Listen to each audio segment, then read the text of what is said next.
Thanos has done a lot of terrible things in the comics since he was created by Jim Starlin in 1973. While he wouldn't get his big purple mitts on all of the Infinity Gems until 1991, back then he was causing all sorts of trouble too, initially debuting in the Invincible Iron Man issue 55. But some of his nefarious actions stand out a lot more than others, which is, saying a lot. So today we're taking a look at the devastation he's caused in both the panels and on the big screen, with our list of the top 10 worst things Thanos has ever done.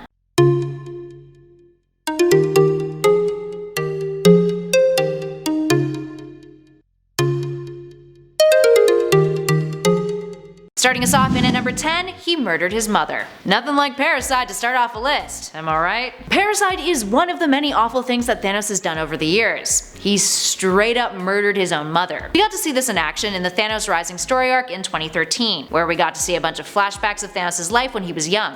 In one scene, he decides to rationalize why he has such a bloodlust, and assumes it may be genetic, since his mother, upon seeing him when he was born, attempted to murder him. Thanos was born with something called Deviant Syndrome. The Deviants are longtime enemies of his race, the Titans, and they look drastically different than the Titans. So naturally his mother despised him because of this, pretty much rejecting him altogether. She is sent to a mental institution because of it. So in this scene, Thanos approaches her and she's strapped down to a table. He begins to dissect her alive, his reasoning being that he must remove the insanity from her, all while apologizing that she didn't succeed in trying to kill him when he was born. Luckily his father and brother weren't as cruel, but growing up Thanos didn't get a whole lot of love from his fellow people because of how he looked, and also eventually how he acted.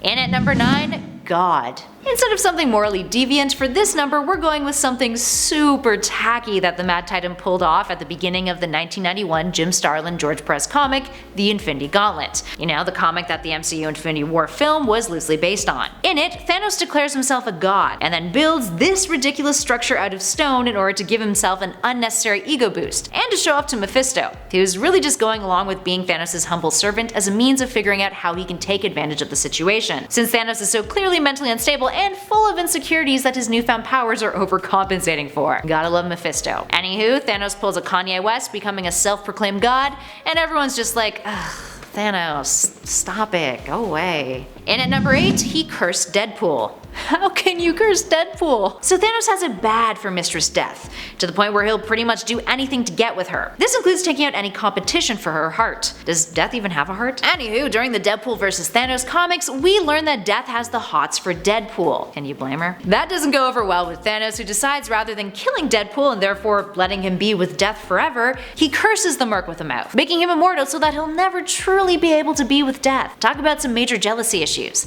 That's not the only childish behavior he's exhibited in the comics though. And at number 7, Temper Tantrum. In the Infinity Gauntlet comic, towards the beginning of the story, Thanos gets really peeved that Death isn't giving him the attention or admiration he thinks he deserves, after wiping out half of all living things in her name, as well as torturing his brother Eros and his granddaughter Nebula for her. More on that later though. After Death doesn't seem to care, Thanos throws a bit of a temper tantrum that really shakes up the whole universe. Literally. His rage manifests into a massive wave of energy that travels throughout space, destroys planets, manages to irritate Galactus, cuts Asgard off from the rest of the universe, and then hits Earth hard. It wipes out all of the West Coast. This even throws the planet out of orbit. So yeah, talk about a nasty little hissy fit. And at 6, he murdered the Gardener. Throughout the years in the comics, Thanos has exhibited a particular creativity when it comes to murdering his foes. While we could literally go through a list of all the terrible deaths he causes in the big battle that takes place in Infinity Gauntlet, or literally most of the other murders from his past in Thanos Rising and like all of the other comics that he's been in, one murder, aside from his mother's, really stands out for how cruel and sadistic it was. We're talking about the Gardener, one of the elders of the universe who was in possession of the Time Gem. The Gardener had used the gem to create a beautiful lush garden in the blue area of the moon. But when Thanos came a knockin', he used the Gardener's plants against him, literally murdering him with vines that ripped throughout his body and came out of his orifices, including his eye sockets. It's not pretty. Thanos even admits that he feels a certain amount of shame for doing this, turning the Gardener's greatest gift into the instrument of his destruction. But clearly he didn't feel that bad about it. And at 5, Terexia. In the original 1991 Infinity Gauntlet comic, Thanos' actions are all motivated out of a desire to be worthy of the entity Death, Mistress Death, whom he is madly in love with and obsessed with. Death had commanded Thanos to help her balance the universe, and after a few failed attempts, he sets his sights on collecting all of the Infinity Gems to do so. But when he wipes out half of all living things, which in the comic happens before the big showdown between him and all of our heroes, Death still shows disinterest in him, which severely pisses off the Mad Titan. Titan. So what does he do?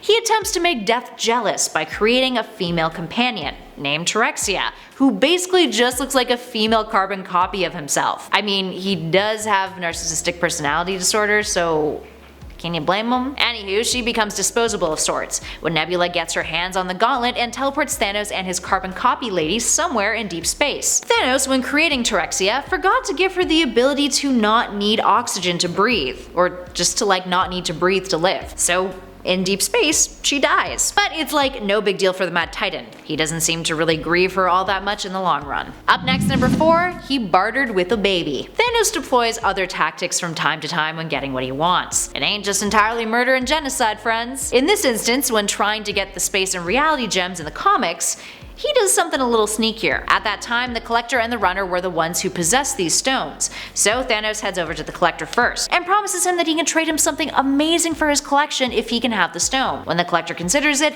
Thanos seeks out the Runner, then uses the Time Stone he acquired from the Gardener to age the Runner. The Runner, whose whole shtick is running throughout the universe using the Space Gem's abilities, is aged, but then Thanos shrinks him down into a baby. He then takes this baby Runner and offers to trade him to the Collector for the Reality Gem. But this isn't just a case of some sneaky bartering. Thanos then reveals after he gets the stones that the spell he cast on the Runner to make him a baby is just temporary, meaning he basically scammed the Collector to get the stone. And at number 3, conquering planets. Perhaps one of the most jarring scenes in Avengers Infinity War took place on Gamora's home planet, when we got to see her origins with her adoptive father play out. In the scene, Gamora is forcibly separated from her mother as Thanos and his army take over the planet. Now, before getting the Infinity Stones, Thanos attempted to achieve his goal of balancing out the universe by invading planets, lining up all of their inhabitants, and then having his army literally shoot them point blank. The worst part was, where he lined these people up was entirely random, so you basically had a 50-50 chance of surviving or not. By eliminating half of the population of a planet, he helped prevent the resources on that planet from being depleted too quickly by, removing half of the people who would use them to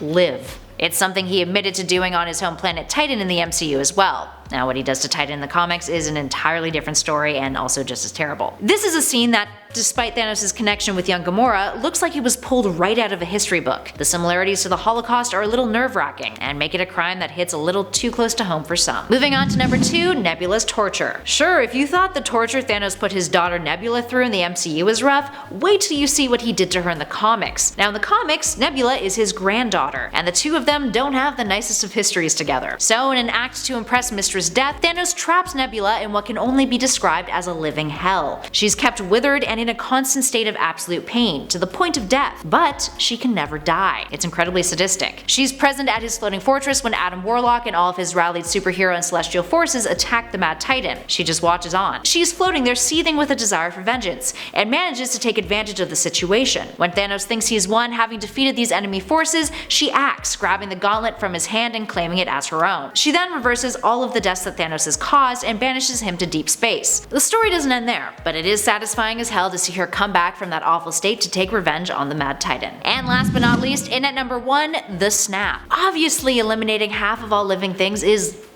pretty darn bad. That's genocide on a mass scale. While the visuals in the comics may not be as gruesome or volatile as some of the other things that we've seen Thanos do in the panels, it's still the most damage that he's ever caused. We get a better sense of the crippling pain the Snap led to more so in the MCU, as we witness some of our favorite superheroes being dusted in front of our eyes. I don't think any of us have gotten over Peter Parker falling into Tony Stark's arms saying, "Mr. Stark, I don't feel so good." It made the ending of Infinity War that much more tragic and traumatizing to moviegoers who had expected to see the good guys win at the end of the film. But hey, I guess we're hoping we'll get that relief from Endgame. Alright, there we have it, friends. What other terrible actions has Thanos done that really shook you up, in both the comics and the MCU? Give us a shout in those comments below and let us know. If you dug this video, spread the love, hit that like button, and be sure to subscribe to Top 10 Nerd for more videos just like this one, and all things Avengers Endgame too. In the meantime though, thanks for watching, friends. I'll catch you all in the next video.